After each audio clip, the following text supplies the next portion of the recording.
हमारी प्राथमिकता है विपक्ष की एकता, और विपक्ष की एकता के बाद जो लोग भी उसमें शामिल होंगे, लोग बैठकर तय करेंगे कि कौन प्रधानमंत्री का उम्मीदवार हो। किसी दूसरे दल के किसी नेता के मन में या हमारी पार्टी के भी किसी नेता के मन में है कि नीतीश कुमार जी प्रधानमंत्री पद के उम्मीदवार हो सकते हैं, होना चाहिए, तो यह उनका व्यक्तिगत मामला है। नमस्कार, सिटी पोस्ट लाइव में आपका स्वागत है। मैं हूं आपके साथ वसीर।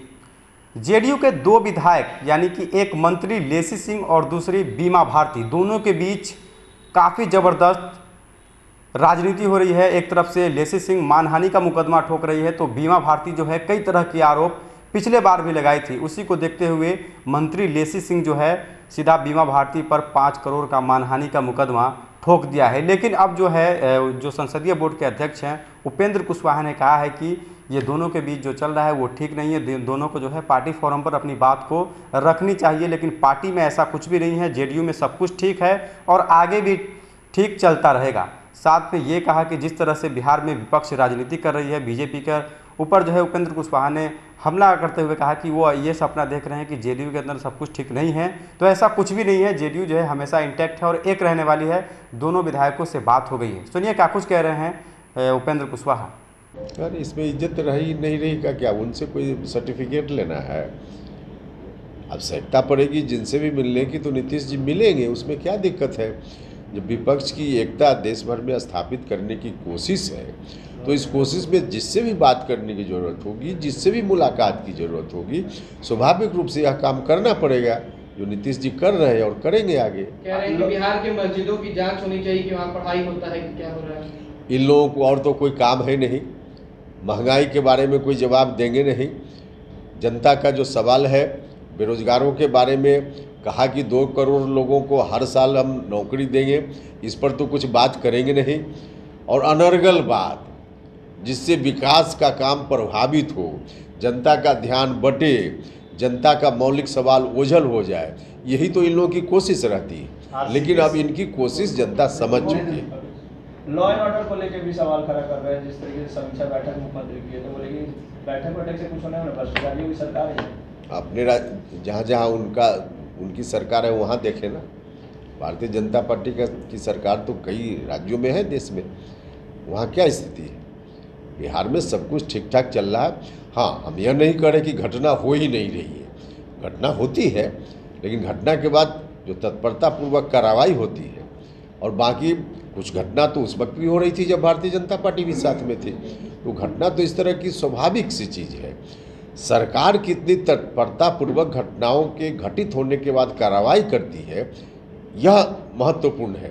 और इस पर नीतीश जी के नेतृत्व में प्रशासन हर तरह से मुस्तैद है। आरसीपी सिंह कह रहे हैं लालू जी से बात हो गई है, जबकि मुख्यमंत्री बार बार कहते हैं कि हम इसके उम्मीदवार नहीं। देखिए, दूसरे दल के लोग या दूसरे लोग क्या कह रहे हैं वो तो अलग विषय है ना।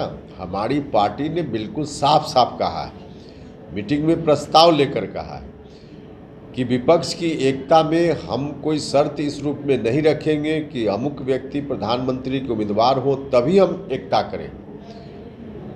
हमारी प्राथमिकता है विपक्ष की एकता, और विपक्ष की एकता के बाद जो लोग भी उसमें शामिल होंगे, लोग बैठकर तय करेंगे कि कौन प्रधानमंत्री का उम्मीदवार हो। किसी दूसरे दल के किसी नेता के मन में या हमारी पार्टी के भी किसी नेता के मन में है कि नीतीश कुमार जी प्रधानमंत्री पद के उम्मीदवार हो सकते हैं, होना चाहिए, तो यह उनका व्यक्तिगत मामला है। इस पर भी कोई आपत्ति कैसे हो सकती है? कोई व्यक्ति मन में रख रहा है कि हमारा नेता प्रधानमंत्री हो, तो उस व्यक्ति को पर हम लोग ऑब्जेक्शन थोड़ी कर पाएंगे। ऑब्जेक्शन की कोई ज़रूरत भी नहीं है। हाँ, पार्टी का जो ओवरऑल जो तय है पार्टी की ओर से, वो यही है कि विपक्ष की एकता हमारी प्राथमिकता है। हम जानते हैं बहुत पुराने लोग हैं, कोई तरह की बात नहीं, उसके बाद भी इस तरह का नोटिस भेजना नहीं। देखिए, हमने कहा कि अब जो कुछ भी हुआ, दोनों तरफ से जो कुछ भी हुआ नहीं होना चाहिए था, लेकिन अब जो हुआ उसका भी तो पट्टाछेप हो ही गया है। बात तो लेसी सिंह जी ने भी अपनी बात कह दी है, तो बात अब समाप्त है। इसको आगे कोई तूल देने की जरूरत है। अभी तो उन्होंने लिखा है कि व्यक्तिगत कारण से, तो क्या कारण है हमारी कोई बात उनसे नहीं है। क्या जदयू में सब लोग ठीक हैं या फिर जदयू में भी कुछ चल नहीं 100% से ज़्यादा ठीक है, बिल्कुल ठीक है। ठीक है ही नहीं, ठीक रहेगा, कोई कुछ भी नहीं है। बीजेपी कह रही है कि नीतीश कुमार रिमोट से चल रहे हैं, लालू यादव रिमोट से उनको चला रहे हैं। अरे अब भारतीय जनता पार्टी के लोगों को अब उनकी ज़मीन खिसक रही है। जब क्षेत्र में जाते होंगे तो उनको लगता होगा कि अब इस बार चुनाव कैसे जीतेंगे, तो इस बात की चिंता है, फ्रस्ट्रेशन में है, गुस्सा में है, तो इसलिए अनाप शनाप बकते रहते हैं। नीतीश कुमार जी कभी रिमोट कंट्रोल से न चले हैं, न आज चल रहे हैं, न आगे चलेंगे। हाँ, आपस में गठबंधन चलाना है तो एक दूसरे से मुलाकात बात भारतीय जनता पार्टी के समय भी यह बात होती थी और आज भी यह बात होगी। इसमें किसी से मिलने में, बात करने में कोई परहेज किस बात का। तो सुना आपने उपेंद्र कुशवाहा को, दोनों विधायक के बीच जो है जो मामला चल रहा है उस पर पूरी तरीके से अपनी बात रखे और साथ में भाजपा पर जो है हमला किया। फिलहाल इस खबर में इतना ही। बन रहे हमारे साथ, धन्यवाद।